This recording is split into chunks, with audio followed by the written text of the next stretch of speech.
La oportunidad de entrevistarla anteriormente, es una capa en estos temas. Es la doctora Beatriz Mejía Mori, candidata ahora al Senado por el partido FE. Ahí nos va a explicar un poquito acerca de también cuáles son sus propuestas, qué es lo que se viene, pero tocar temas como estábamos mencionando con Álvaro, y es el tema de la Agenda 2030. Así es, el tema de Agenda 2030, algo que verdaderamente siempre hace ruido, muchos lo ven como teoría de la conspiración, pero en verdad estas etiquetas solamente sirven para anularnos. ¿Cómo está, doctora? Un gusto verla después de mucho tiempo. También un saludo a mi querido amigo Cocolucho, asesor de la doctora. Un fuerte abrazo. Y por favor, empecemos. Ante todo, qué gusto tenerla acá. Repito, por favor, cuéntenos cuáles son sus inquietudes y qué la ha llevado a querer llegar al Parlamento. ¿Cuál es su pilar, su cambio más grande que quiere hacer? ¿Es la primera vez que se presenta al Senado, doctora? Bueno, el Senado recién lo han restablecido con estas modificaciones impuestas por el Congreso que todavía estamos sufriendo.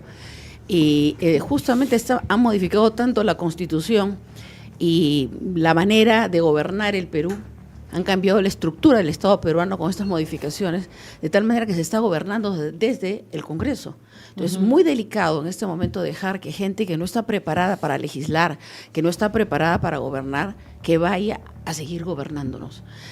Los que ya han estado y los que pretenden llegar, porque cuando tú ves las personas que están en las listas, dices, Dios mío, no tienen ninguna trayectoria, ninguna experiencia en el manejo de la cosa pública, nunca han hecho un proyecto de ley, ni siquiera tienen la menor idea de cómo redactar un proyecto de ley, y digo, y esta es la gente que nos va a gobernar. O sea, definitivamente creo que las personas que hemos tenido una preparación para esto, no es una opción para nosotros, sino un deber moral frente al país, dar un paso adelante y hacer esto, que no creas que es fácil ni cómodo, no es un sacrificio, es un esfuerzo. Los que estamos postulando no por las prerrogativas de ser senador o diputado, sino por la responsabilidad tan grande de asumir justamente los destinos de nuestro país. Lamentablemente todo eso se ha ido deteriorando en cuanto a las capacidades de las personas que tenemos en el Congreso actualmente. En general también personas que han pasado por Palacio de Gobierno, es lo que ha marcado el señor Pedro Castillo. Después de él, yo creo de que muchos están con esa idea de que ahora cualquiera, si él pudo, ¿por qué yo no? Entonces, siempre hay esto de que ya, tú te las arreglas con los asesores, vas a tener los asesores que te van a ayudar y te van a decir qué es lo que tú tienes que hacer, pero no queremos un títere tampoco, queremos una persona que realmente también tenga, como bien usted dice, esa capacidad para poder gobernar y que haya gestión y que haya voluntad y que se presenten personas como usted en este caso de que ve por el beneficio de la población. No, sin duda. En este momento, la gente que tú ves que está postulando y que no solamente no tiene ninguna experiencia en asuntos de Estado, sino que ni siquiera pues tiene una experiencia laboral que podría vincularla con el saber utilizar el asesoramiento de los técnicos, porque no es un tema de que ya pongo buenos abogados que no y otra gente que me apoye, sino que tienes que tener el criterio. Por ejemplo, cuando vienen y te dicen hay este proyecto de ley que es en bien del país, que te engañan y que aceptas porque no tienes el marco cognoscitivo de todas las cosas de la realidad nacional, de lo que le conviene o no le conviene al país y dentro del contexto de la geopolítica internacional. Así es. No lo saben y entonces se dejan engañar. Por eso, por ejemplo, te pongo un ejemplo de algo que puede ser. Para mucha gente dice, qué bacán, ¿no? Los chicos dicen, qué bacán. La gente mayor dice, qué bestial. Estamos en lenguajes diferentes. Pero el punto es que hay una congresista de Acuña, ¿no? Del partido de Alianza para el Progreso. De Alianza para el Progreso, que presentó un proyecto de ley para que se incorpore en el DNI la historia clínica de todos nosotros. Y esto tú dices, bueno, está bien, porque si hay un accidente ya tienen tu historia ahí. Claro. Pero esto es parte de un plan de tener toda la información de la gente en una base de datos y que tú pierdas el absoluto manejo de tu intimidad personal, o sea, el Estado invadiendo tu intimidad personal. La historia clínica es algo que solo maneja tu médico o el centro hospitalario, clínico que te atiende y tú. Nadie puede tomar conocimiento de esto. Eso está dentro de la esfera de tu intimidad personal y la ley garantiza esto. Nadie puede invadir esto. ¿Cómo? Si está ahí en el RENIEC, cualquiera puede acceder a tu información. Claro. ¿Te das cuenta? Doctora, Sí. ¿quién estaría detrás de este plan, por ejemplo, para que la gente sepa y guarde y tome precauciones? Claro, hay un plan, esto es un plan internacional, no es solamente en el Perú, los he estado escuchando hablar de seguridad ciudadana y se piensa que es un tema local y esto es un plan internacional. Así es. Y la gente no lo entiende porque los medios no lo abordan de esa manera. ¿Quién está detrás? Hay toda una élite que tiene un plan y que está detrás de los organismos internacionales que están imponiendo con programas que parecen buenos, ¿no? Una agenda muy perversa que va desde la contraeducación hasta la imposición de políticas de fomento de la criminalidad para generar caos, violencia, terror. O sea, el terrorismo de los 80 y 90 que tuvimos en el Perú es ahora una nueva edición adaptada a las ciudades, pero donde el objetivo, si tú analizas, yo soy abogada penalista, si tú analizas ¿por qué matan a los choferes? ¿Y los choferes qué cosa les han hecho? Exacto. Por último, si están extorsionando a la empresa para que les dé dinero, ¿qué tienen que ver los choferes? ¿No te das cuenta que no hay ninguna relación de causalidad y que ahí simplemente los han cogido a los pobres como chivos expiatorios, a los pobres choferes, porque alguien tiene que morir? Cuando tú ves que han matado, por ejemplo, a un reciclador en Comas, o a una señora que vende galletitas en un cajoncito, en una esquina, la han asesinado. ¿Por qué? O sea, la pregunta es que simplemente, la respuesta a esta pregunta es que están escogiendo gente que para los que están detrás de esto, simplemente que dejen de existir, no afecta para nada. Y esto es muy perverso. Pero, y por doctora, eso, y volviendo disculpe, al tema este, sí, que para cerrar, porque si no lo vamos a dejar en el aire, con el tema de la información privada de todas las personas. Esto es algo que los estados, porque parte de una política que se está imprimiendo desde el exterior, es de invadirnos nuestra privacidad en todos los sentidos. Tú ya no decides sobre tu cuerpo. Yo decido como Estado que tú te vacunes contra N enfermedades con sustancias que ni siquiera son sustancias que se han probado, que son eficaces para esto, pero te obligo. Si después quedas parapléjico, con enfermedades autoinmunes o te mueres, bueno, pues ya qué pena, o sea, fuiste piña. ¿Te das cuenta? Claro. Entonces, eso no es así, porque en este momento están muriendo un montón de gente por esto. Y entonces, y esto parte de la legislación, o sea, se ha permitido, por ejemplo, las vacunas contra el COVID se han permitido por una ley 31091 que autorizó que se den autorizaciones de emergencia, entre comillas, para sustancias candidatas a vacunas que no tenían prueba de eficacia, o sea, si iban a servir para lo que decían que iban a servir, ni tampoco pruebas de seguridad, y que más bien en los contratos, todos los contratos suscritos por el Estado peruano con todos los laboratorios dicen que tiene altas probabilidades de efectos adversos significativos. Lo dice como diciendo, si pasa algo, Estado, y tiene una cláusula de obligación de que el gobierno se hace cargo de las demandas indemnizatorias o cualquier tipo de denuncia que quiera hacer el ciudadano afectado, lo asume el Estado. No el laboratorio que es responsable de esto, sino el Estado. Eso afirmó la señora Pilar Mazzetti. Entonces, ¿qué necesitamos en el Congreso? Gente que pueda darse cuenta de lo que está pasando en el entorno nacional e internacional, cómo nos están afectando la vida, y que alguien nos defienda en el Senado, que alguien nos defienda en diputados, pero alguien entendido en estas cosas, como para que tenga la autoridad moral, intelectual, el conocimiento y la experiencia, como para decir, señores, esto no puede pasar, por tales y tales razones. A todos los congresistas les pareció muy bien que entre la historia clínica en el DNI. Y dije, Dios mío, o sea, ¿dónde estaban los abogados, los asesores? Pues ya no digas los congresistas, sino los asesores. ¿Dónde estaban que le dijeron al congresista que estaba muy bien que dé su voto por esto? Pero es que, doctora, yo también he escuchado, cuando estuve trabajando en otro medio, que cuando se vienen votaciones para estos proyectos, etcétera, que presentan, hay lobbies. Mucho, a veces, de los congresistas no están presentes, ¿verdad? Dentro de la, ¿cómo se le llama? Están ¿Del hemiciclo? En el hemiciclo, y están afuera de repente haciendo sus cosas, están recién llegando, terminando de almorzar, etcétera, y de repente en el celular, sí, ya, pum, ya, sí, check, listo, votado. Y la otra parte es como, pero no tendrías que estar sentado en el hemiciclo como para escuchar y esto. No, así, a pie, al corre, voto. ¿Sabes por qué estás votando? No, ni siquiera saben, solamente saben de que tienen que hacer un check y si les conviene, ni siquiera han leído lo suficiente, ni de qué trata, ni de cuáles serían esos efectos secundarios, por llamarlo de alguna manera, o cuáles serían las consecuencias de un proyecto que de repente ellos ni siquiera saben, como lo que usted está mencionando. Ahora, yo quería volver al tema de cuando usted está hablando de por qué están matando, por ejemplo, a choferes que salen solamente a trabajar. Esta es una organización criminal internacional. ¿Qué se está buscando con eso? ¿Por qué ellos, por ejemplo, en sus palabras, son el objetivo? Porque antes habían marchas casi a cada rato y lamentablemente habían fallecidos también, ¿no? Pero ahora la cosa se ha vuelto a que si ellos no pagan sus cupos, no pagan las extorsiones, los matan. O si no van y les dejan una alerta a través de dinamitas, explosivos, etcétera, en sus casas como para amedrentarlos y para que ellos no salgan a trabajar.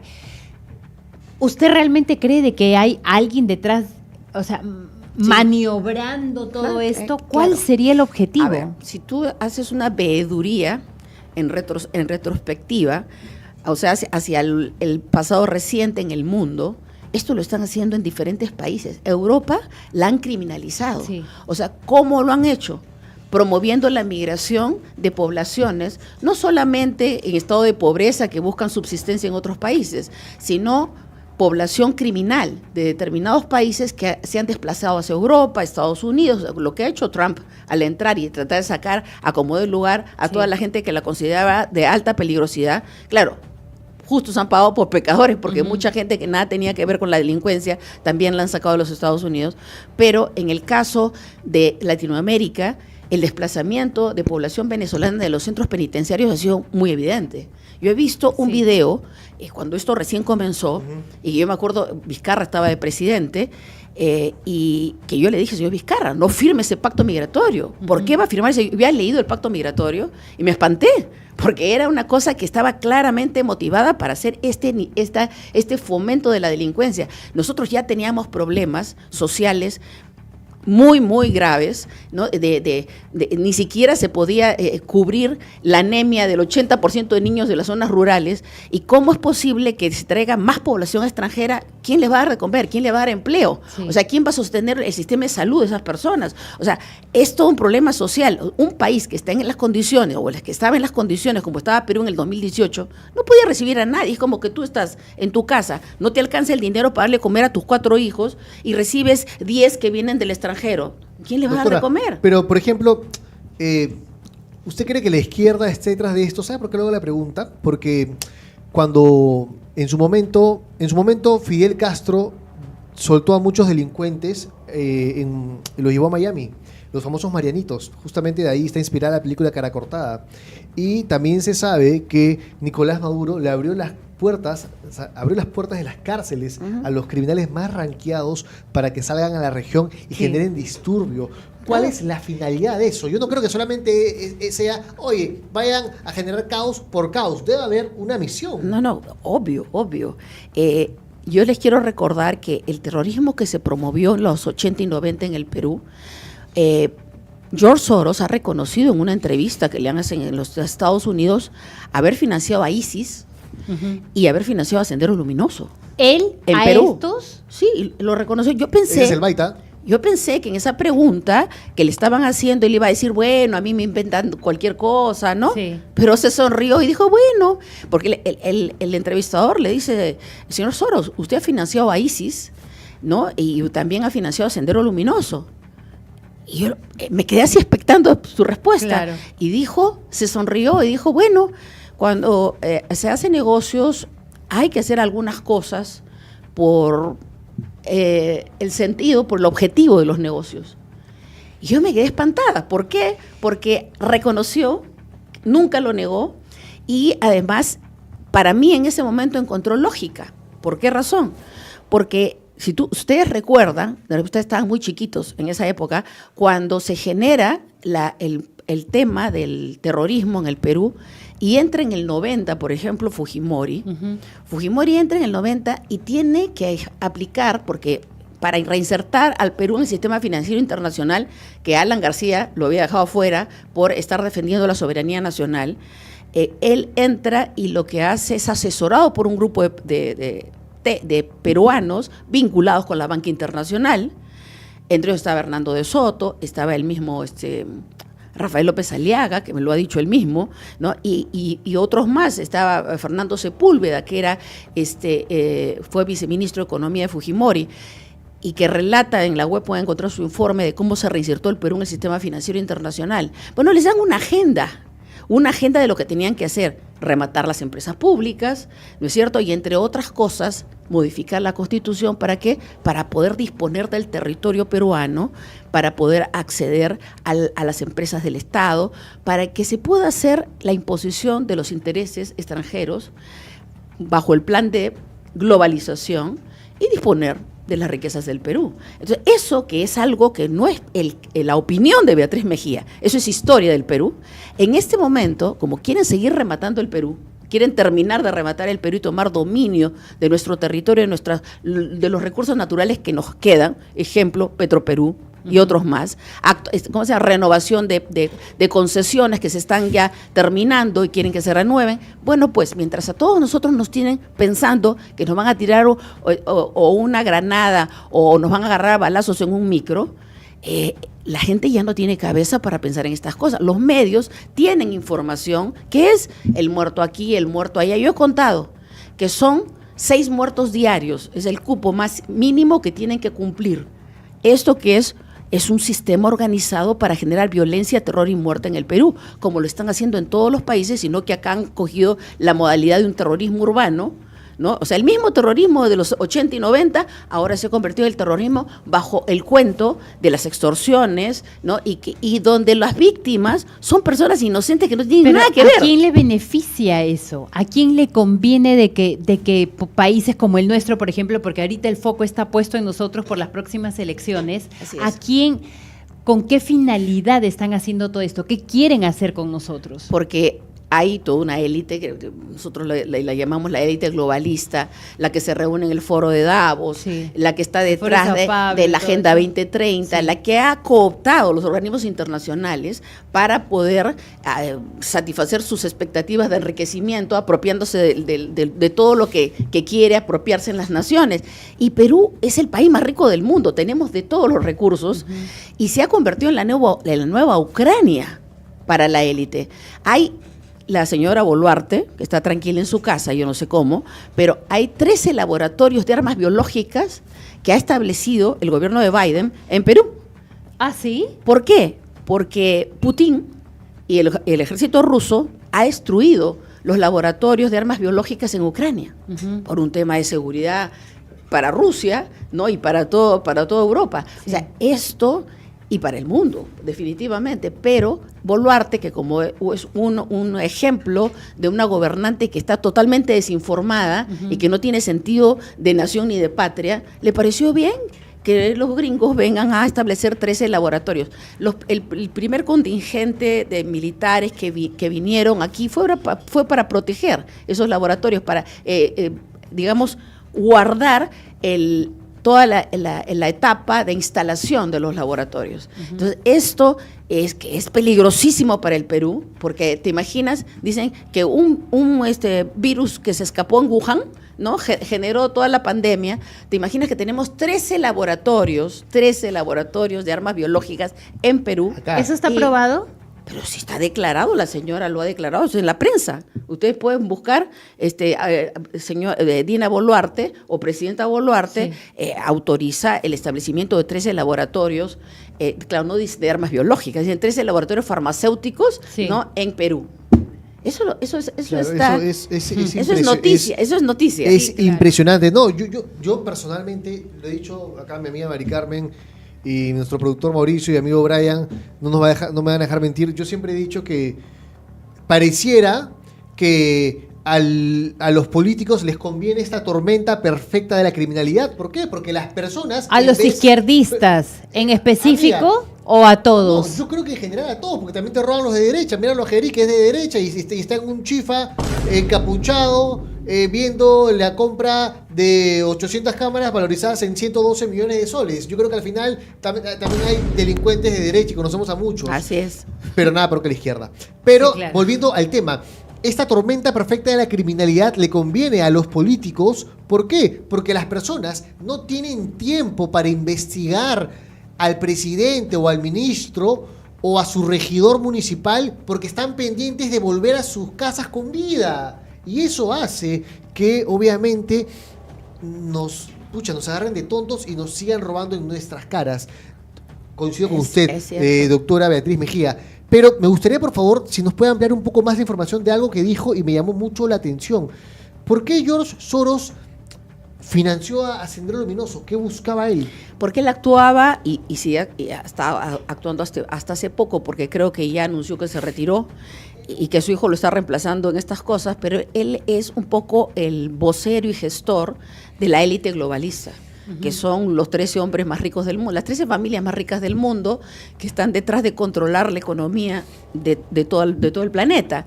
Y lo que han hecho, han apelado a la corrupción de los gobiernos, porque es evidente que han estado corrompiendo gobiernos en nuestro país y lo hacen en todos los países donde pueden hacerlo. Y en el caso de Sendero. los 90, tenían pues que de lo que era el gobierno de Alan García, que fue totalmente nacionalista y que por eso le hicieron lo que hacen con todos los países que se les plantan, ¿no? O sea, lo cerraron y hubo una crisis económica espantosa en el Perú bajo el primer gobierno de García. Entonces, ¿qué hizo Fujimori? Para reinsertarse, y nos sacaron del sistema financiero internacional porque Alan García dijo no pago la deuda porque esta deuda es una gran defraudación. Entonces nos sacaron del sistema financiero y Fujimori negocia la reinserción del Perú en el sistema financiero internacional y ahí le dieron la hoja de ruta, la agenda de lo que tenía que hacer. Entonces, los que están detrás de esto son los que se benefician de esto, que son los dueños de las transnacionales que en este momento se están levantando el país desde los 90 y quieren seguir haciéndolo. Quieren el litio peruano, quieren ahora todo el petróleo peruano. Pero Sendero Luminoso en ese momento sirvió para provocar el terrorismo de esa época y que la gente estuviera preocupada que no le vuelen la casa.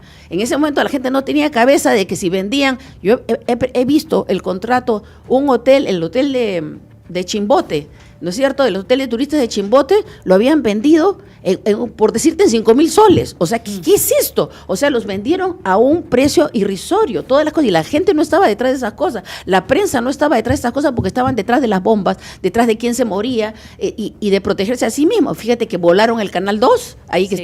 estaba en San Felipe. O sea, la gente vivía en pánico. Sí, amiga, perdón que haga una pregunta, por favor, quiero dejar todo este tema claro que es muy importante y le agradezco que nos dé toda la información. Entonces, usted podría decir tranquilamente que si Soros financió a Sendero para que haya esta tormenta perfecta, tranquilamente Abimael Guzmán estuvo en contacto con él o con personas allegadas a él y recibió billete para que genere esto en el país. Bueno, yo no podría asegurar eso, pero sí me parece que habían hecho una coordinación. ¿Por qué razón? Porque, por ejemplo, esa visita que le hace Montesinos a Abimael Guzmán en la cárcel es muy reveladora, ¿no? Y era una visita muy amical, muy respetuosa, ¿no? Y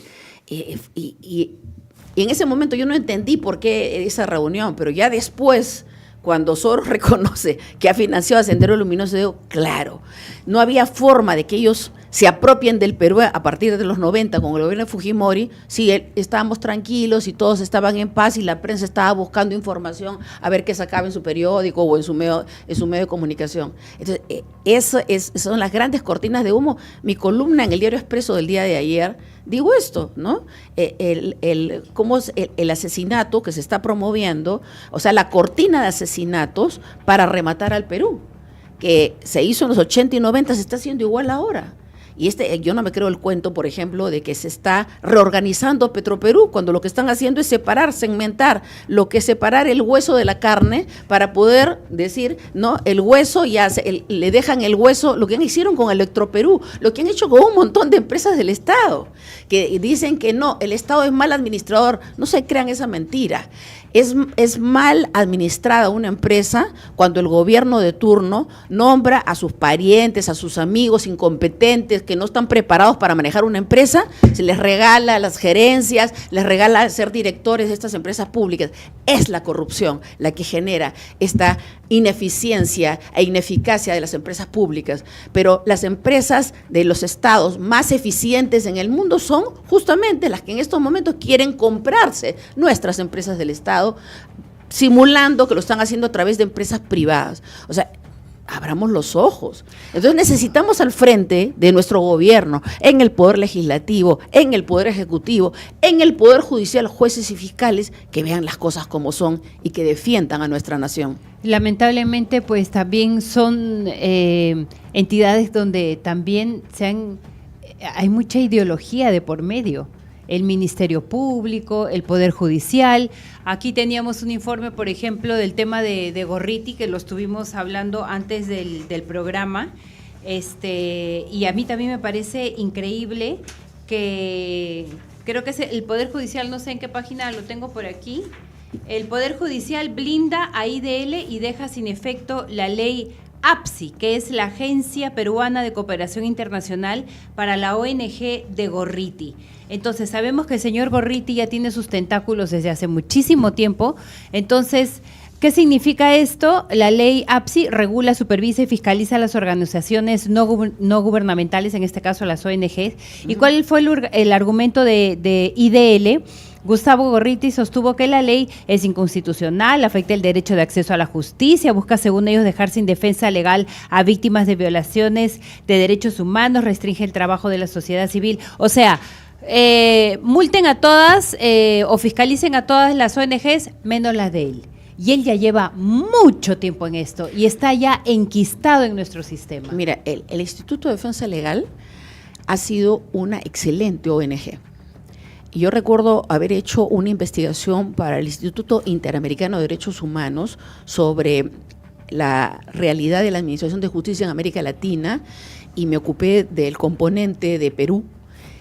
Y recuerdo que en el formato de la investigación que tuvimos que usar como plantilla, estaba las ONGs que habían desarrollado el mejor trabajo en materia de defensa de derechos humanos en el último decenio, la última década.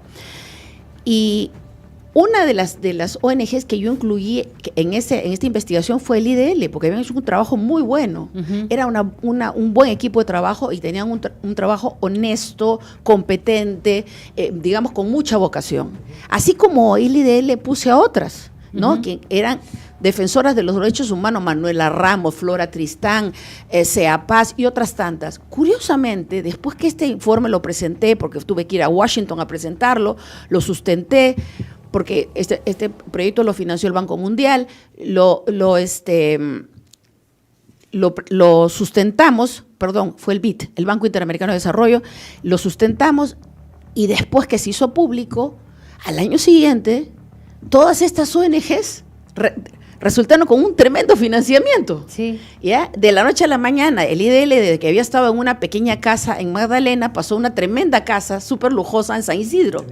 Había entrado la plata de la Open Society de Soros. Ajá. Open Society, la ONG internacional de Soros, que dicho sea de paso, también de USAID, ¿no? Canalizaba los fondos de USAID.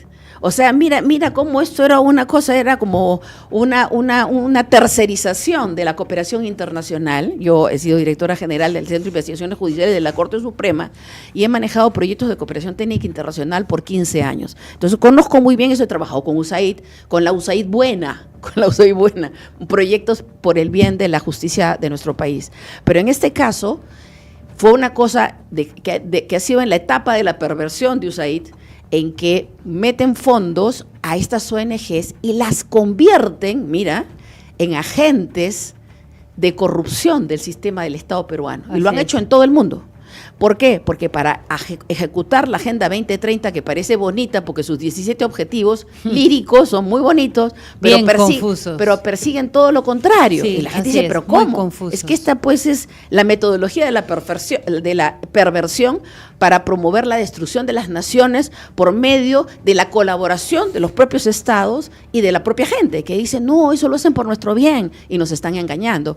Entonces, ¿qué han hecho estas ONGs? Les han lavado el cerebro, les dijeron que promover toda la agenda de la muerte era lo bueno, que promover la ideología de género era lo bueno, que promover además la eutanasia, la eugenesia, el suicidio asistido era bueno, y también cooptaron, digamos, estas ONGs que trabajaban con el sistema de justicia, porque el IDL ya venía haciendo cursos para jueces y fiscales, pero buenos, en esa época, en la época que... Sí, pero se ha ido deteriorando pero en el tiempo porque los han comprado, parece. Los ideologizan, sea, después, ¿por qué? Porque estaba detrás el paquete ¿no es cierto?, extranjero, que quería justamente tomar control de todos los sectores del Estado para que se presten al cumplimiento de la Agenda 2030. Fíjate que con el tema de la vacunación forzada hemos puesto cientos de demandas y denuncias, habeas corpus, amparos en todo el país, acción popular, y los jueces alineados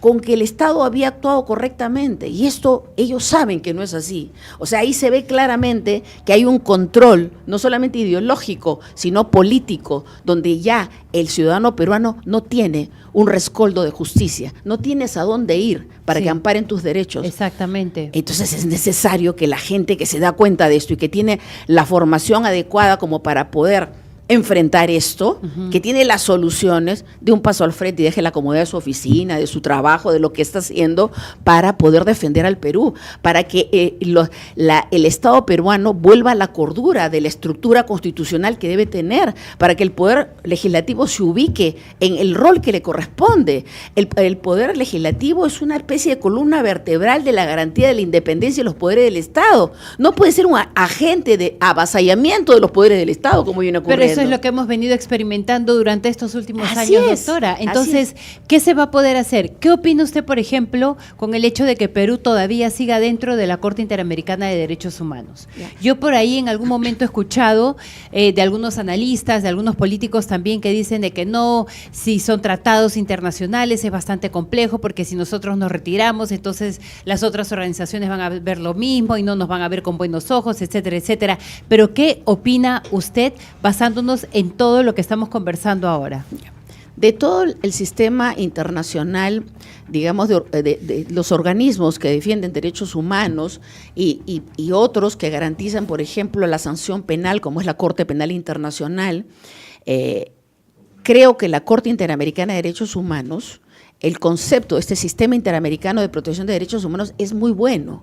Lo que ha pasado es que también la Corte y la Comisión se pervirtieron, porque no creas que la plata de la élite global solamente se quedó en el Perú o en algunos países de gobiernos corruptos, sino que también han cooptado estos organismos y han metido gente que ha estado defendiendo la agenda y han sacado resoluciones a favor del aborto, de todos los antivalores, de todos los antivalores, ¿no es cierto?, que promueve la Agenda 2030, yendo en contra del Pacto Internacional de Derechos Civiles y Políticos, de la Convención Americana de Derechos Humanos, que los crea, o sea, crea estas instituciones. Entonces, a lo que yo voy es que la solución no es que salirnos de la Corte Interamericana ni de la Comisión.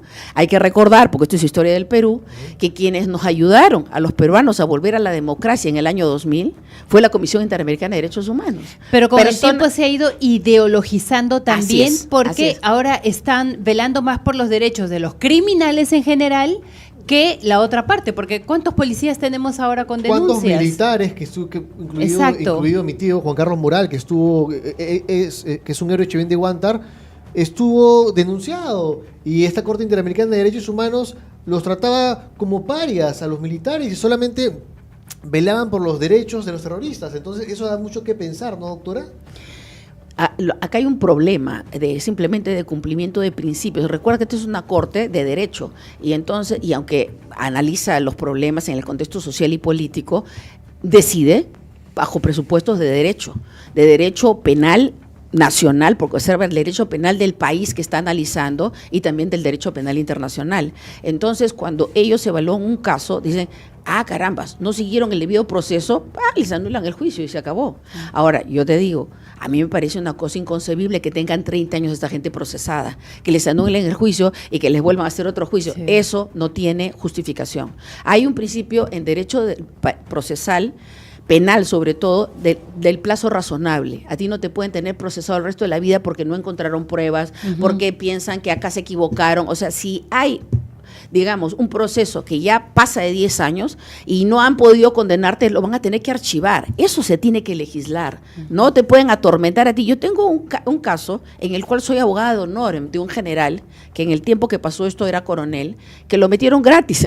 O sea, no tiene nada que ver en el asunto, porque incluso hasta le falsificaron la firma, pero está en el proceso. Y yo decidí, le dije, general, yo lo voy a defender con una condición. Y me quedó mirando, lo voy a defender ad honorem. ¿Por qué? Porque yo he sido la abogada que ha hecho la investigación de los decretos secretos del 90 al 2000 que Fujimori sacó entre bambalinas, escondidos, por eso eran secretos, y que en el gobierno de Valentín Paniagua, el ministro de Economía y Finanzas era Javier Silva Ruete, me llamó y me dijo, Beatriz, yo no confío en nadie para hacer esta investigación, porque o los compran o los amedrentan. Entonces, he pensado en ti, por favor, puedes revisar estos papeles, y era un file así de palanca, con un montón de hojas. Y entonces abro así, decreto secreto número tanto, volteé, decreto secreto número tanto, decretos secretos, todos son decretos secretos. Sí, me dijo. Y estaba, recuerdo, el viceministro de Economía, que era Jailili, y le digo, señor Jailili, ¿dónde están los originales? Porque eran puras fotocopias. Sí. Y no me contestó. Me bajó la mirada y entonces Silva Ruete me dijo, Fujimori los guardó. Entonces lo volví a mirar a Jailili y le digo, ¿Fujimori los guardó? Y me dijo, sí, en una caja fuerte de su despacho tenía los originales. Y a ellos les pasaban las copias y ellos ejecutaban sobre la copia que le daba el presidente de la República esos decretos secretos. Entonces me dijo, tengo 3 meses, me dijo, porque es un gobierno de transición para hacer esto. Y le dije, es bien difícil, ¿no? Porque las Fuerzas Armadas son cerradas. Sí. Va a haber todo el apoyo, me dijo así. Bueno, le dije, sí, está bien. El 1 de abril, porque esto estábamos hablando los primeros días de enero, entonces le dije, el 1 de abril te entrego el informe. Me hice ¿sabes qué cosa? Para mí era un reto moral, o sea, poder cumplir con eso. Y yo lo llamé el día anterior, o sea, el día 30 de abril, 30 de marzo, lo llamo y le digo, ministro, sí, ¿podemos ir mañana a tu oficina a las 11 de la mañana? Sí, me dijo, ¿por qué? Para sustentarte el informe. ¿Terminaste? Me dijo así, sí, hemos terminado. Estoy cumpliendo con los plazos, hemos terminado, pero tengo una habitación entera llena de papeles. ¿Cómo creen que sacamos esos papeles? Había un colaborador, un sociólogo en el equipo de investigación, Tomás Gutiérrez, que logró conectar con los mandos medios de las Fuerzas Armadas porque no querían darnos la información, a pesar que en ese momento el ministro de Defensa ordenó que nos dieran la información, porque era un ministro de Defensa de Valentín Paniagua, pero no nos daban nada, o sea, nos estaban dosificando la información, y entonces gente de mando medio decía, vente después de las 10 de la noche, te vamos a dar toda la información, y sacamos toda la información de las Fuerzas Armadas.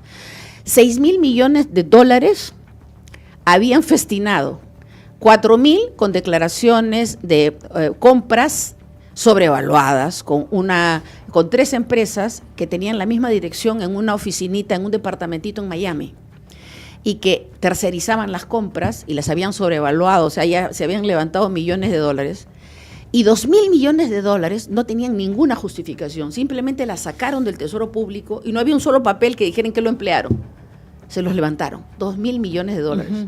Ese fue el gobierno de Fujimori. Entonces, esto que se presentó en su momento abrió los ojos de mucha gente. Recuerdo que hasta me trataron de silenciar, porque yo salí por los medios a sustentar la investigación, y me llamó el ministro y me dijo, Beatriz, me ha llamado era un congresista, me acuerdo, de Acción Popular, que había formado una comisión, y decía, dile a esa doctora que se calle porque está hablando está interfiriendo con nuestra investigación. Y entonces me dijo, Beatriz, si puedes ya dejar de hablar del tema porque ellos dicen que estás interfiriendo con su investigación. Entonces yo le dije, mira, ministro, yo te pido que leas los TDR, los términos de referencia de nuestro contrato, donde dice, el último objetivo es difundir ante la población nacional los resultados de la investigación. ¿Así? ¿Eso dice? Sí, le dije, eso está en los términos de mi contrato. Así, y dile a ese congresista que si sigue tratando de silenciarnos, lo voy a denunciar. Ahí se acabó el congresista. Entonces, ya. ¿Y por qué crees que en los TDR estaba esto de la difusión? Yo propuse que se pusiera eso en los TDR por una razón, porque conozco mi país, porque sé que los trabajos de investigación los tratan de silenciar. He trabajado en la administración pública 15 años y he trabajado en investigación. Entonces, yo sabía que lo iban a tratar de silenciar y al poner eso en el contrato, nadie me podía callar. Entonces, hicimos público esto y fue este informe que sirvió para que empiecen los fiscales, ¿no?, a desempolvar cosas. Yo había puesto en ese gobierno de la dictadura fujimontesinista una serie de denuncias contra la cúpula de la corrupción. Pero y los fiscales empezaron a movilizar eso y empezaron a desfilar a las cárceles, todos los responsables.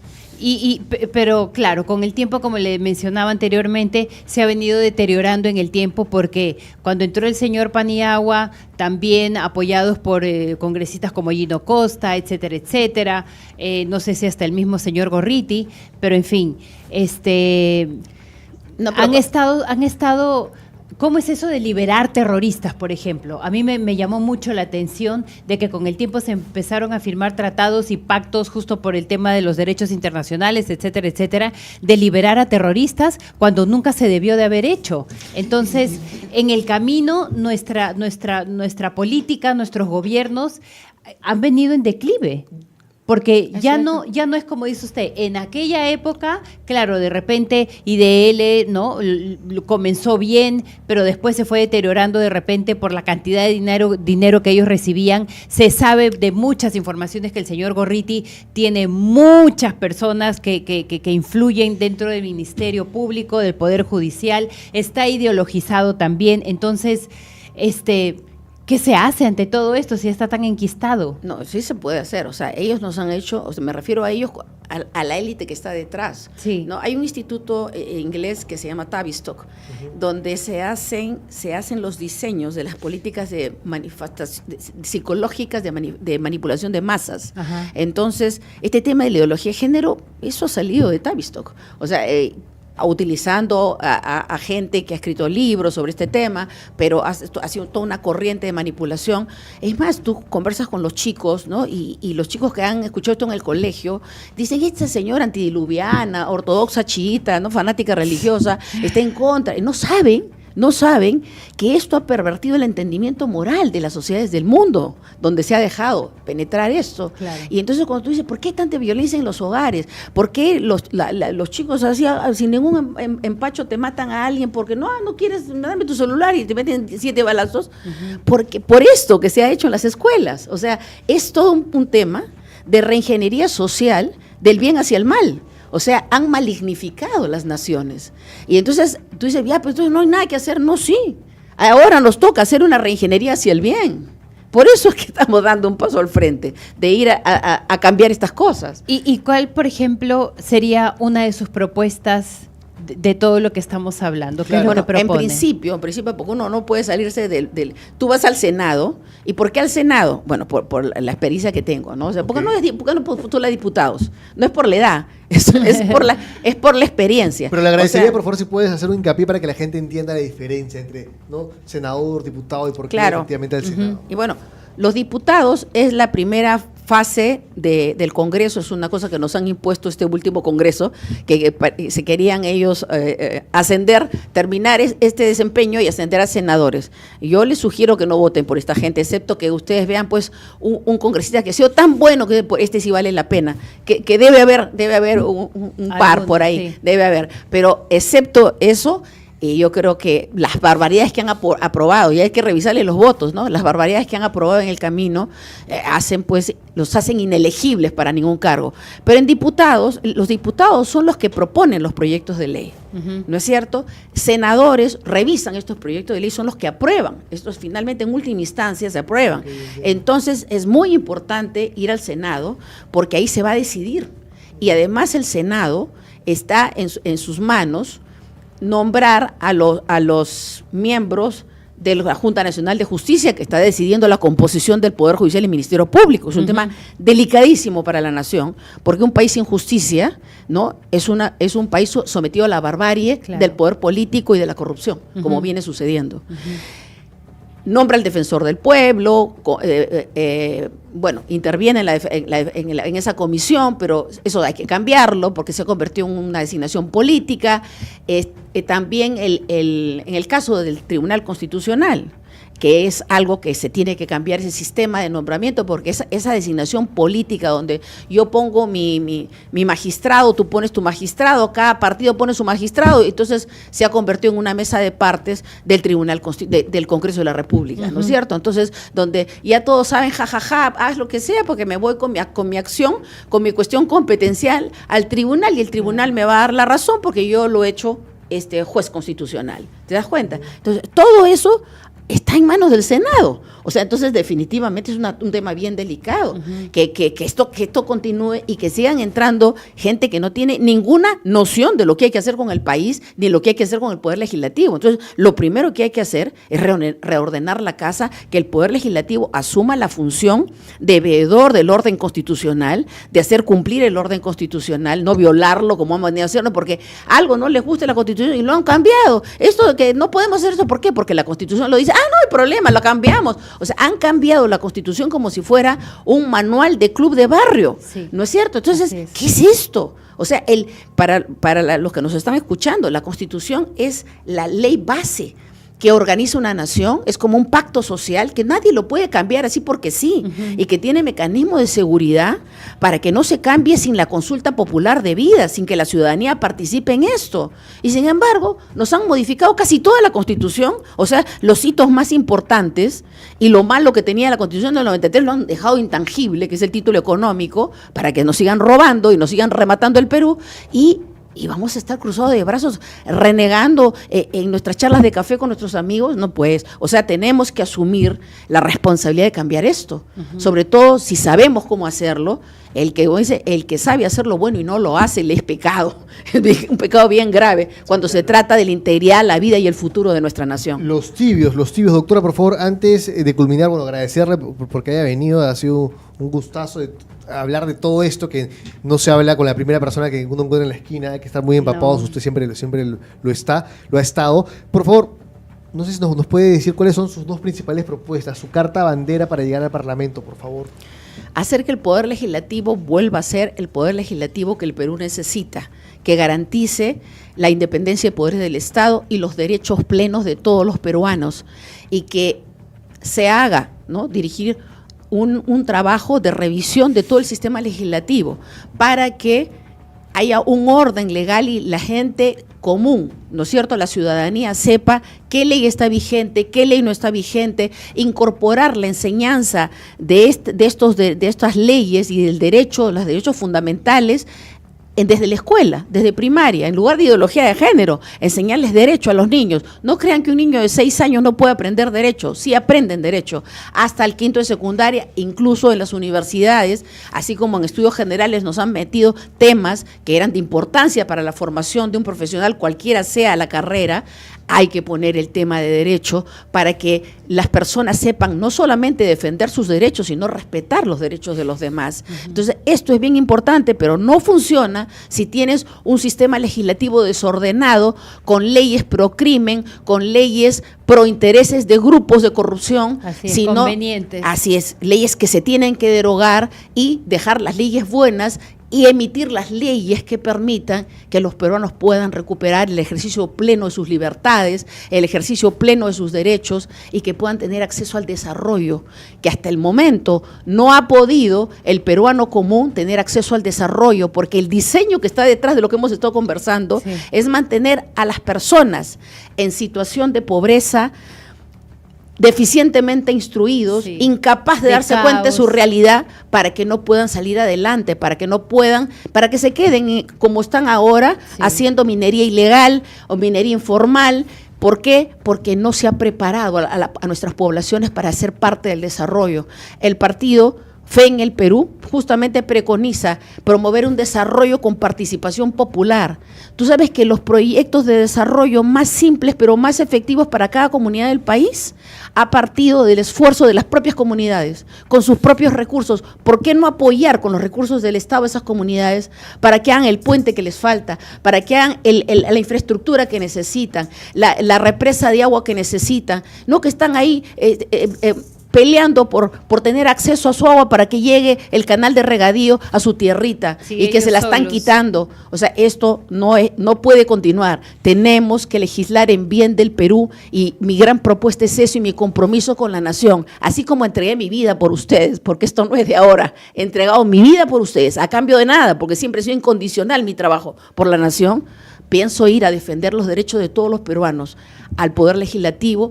Postulo al Senado Nacional con el número 6 por el partido Fe en el Perú, que es una banderita verde que tiene un escudo al centro que dice fe. La fe que en este momento nos falta a todos los peruanos para fortalecernos en esa creencia de que no importa qué tan mal vayan las cosas, porque un pueblo que se levanta con fe es capaz de hacer lo imposible. Tengamos esa certeza de la esperanza que lo vamos a lograr. Dios los bendiga. Gracias. Doctora, muchísimas gracias de verdad por ese mensaje que creo que a muchos de todos nosotros nos llega, porque justamente de eso se trata, ¿no? De que a pesar de todas los problemas de tantos años de desesperanza que hemos tenido en el país, y todos estos gobiernos de turno que solamente han sabido aprovecharse de la vulnerabilidad de muchas personas, lamentablemente.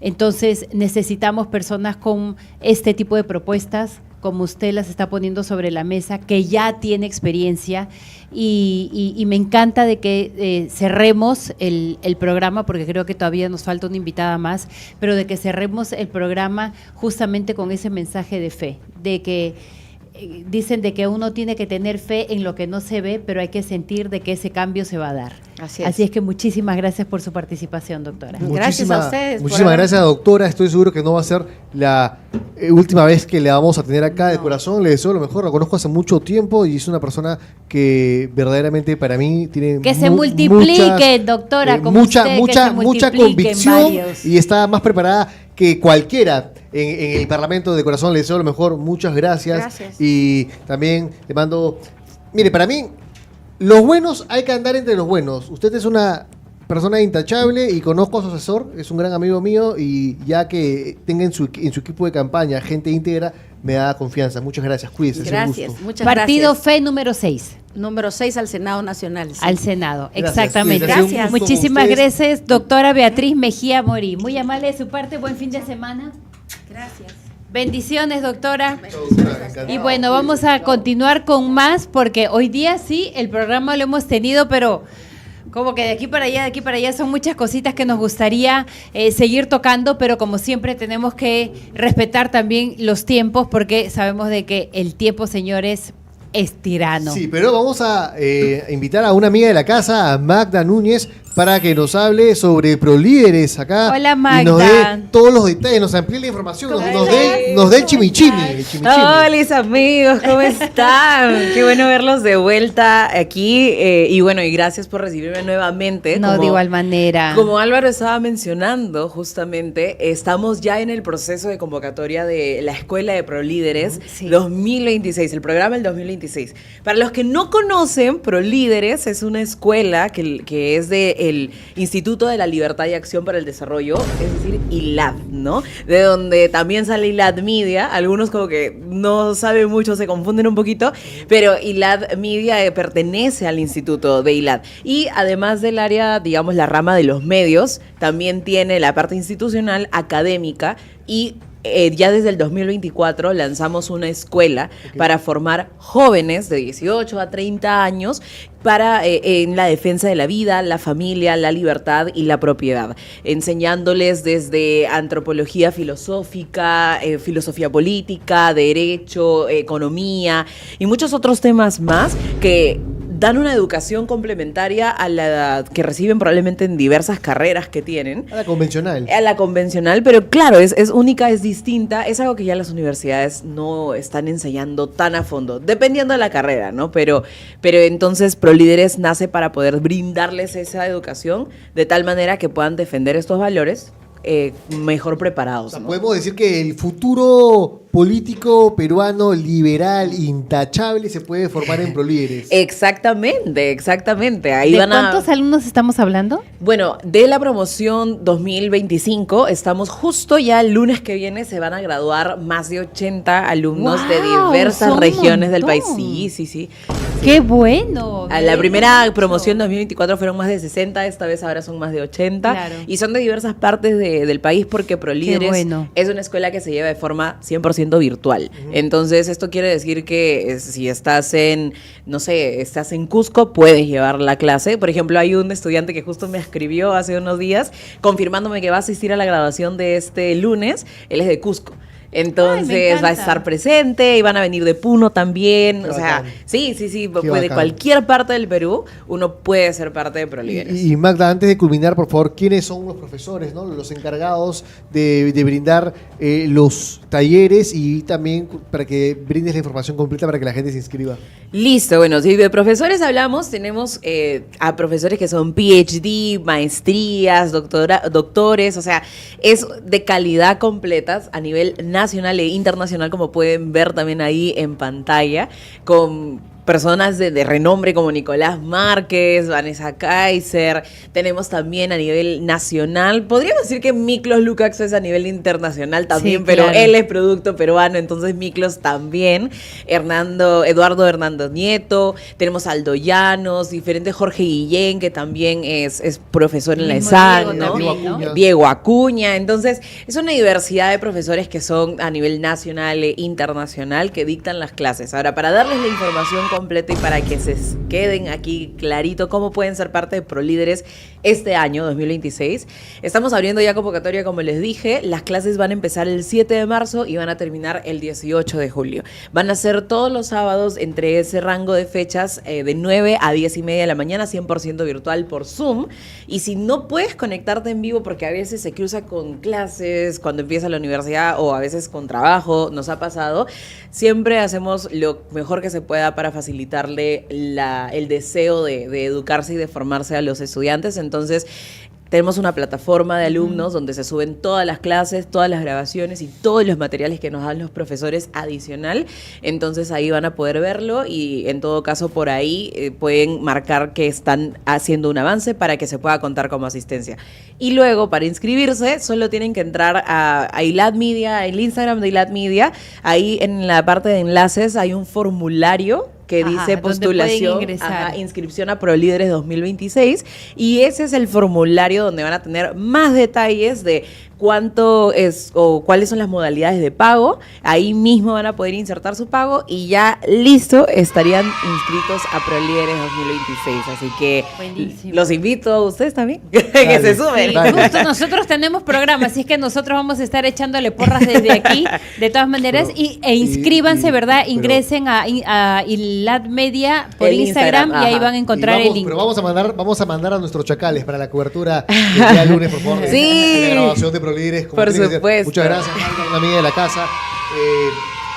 Suscríbanse a nuestro canal, comenten, denle like a la campanita para que les lleguen todas las notificaciones, compartan el video y por favor no se olviden de suscribirse a ProLíderes, y voy a ver la manera de que el día lunes Mari Carmen venga sin casaca. Chau, chau, chau, chau, Buen chau, fin chau. de semana, chao, chao, esa gente.